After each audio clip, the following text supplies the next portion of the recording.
If an athlete lacks confidence, there's one key reason for it. This is what it is. It's because they're not in control of it. And I'll explain myself. There are 4 ways that anyone can build self-belief. 4 ways. Now, the first way is that you give yourself internal feedback. That when you perform in a particular match or perform in a game, or you make a mistake, or you'll run a form, you're giving yourself that kind of an internal feedback. And it's how you review and assess yourself. The second way is through that internal feedback, you're rehearsing it, you're reciting it, you're repeating all of that feedback in your mind. So maybe you've written it down, maybe you have a ritual that you do, you continually repeat and rehearse that internal feedback over time, every single week, every month, every year, and you just keep repeating it, and you build more and more internal feedback and repeat it all the time. The third way is through external feedback. So it's what everyone else thinks. It's the fans, it's the coaches, it's the managers, it's your parents, it's your family, it's your friends. What everyone else thinks of you is that external feedback.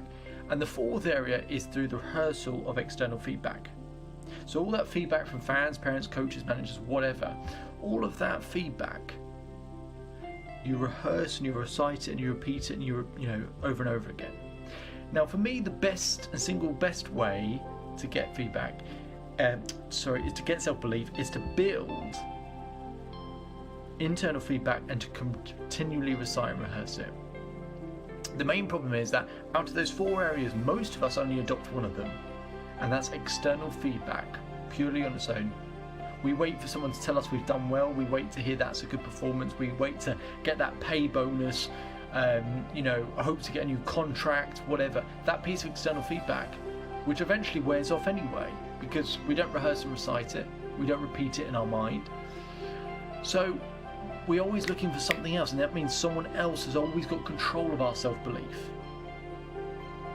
Now that doesn't work, so you've got to build up all 4 areas. The external feedback is a part of life because we're humans, we're not robots, okay? But at least if you're going to use external feedback, you have to rehearse and recite it. So what I suggest is this. Have a journal, have a book, write it on A3 pieces of paper, building a tower up against the wall, whatever you want to do. Document or put it in a spreadsheet, document and write down all the feedback you get, the positive feedback you get. Because we all remember the negative feedback, don't we? We're not going to forget that. But we've got to build up that positive tower, build a sense of momentum and growth and development, and that whenever things feel down, you can open that book and you can just read reams and reams of awesome internal, external feedback and repeat it. You remember when you played well in this game, and when you played well in this game, and when you had a good night out this night, and when you got that new contract, and you're building a list of stuff so that you've got a continual sense of development and momentum your entire life. Because the truth is, you've had momentum developing your entire life. Maybe you just haven't recognised it.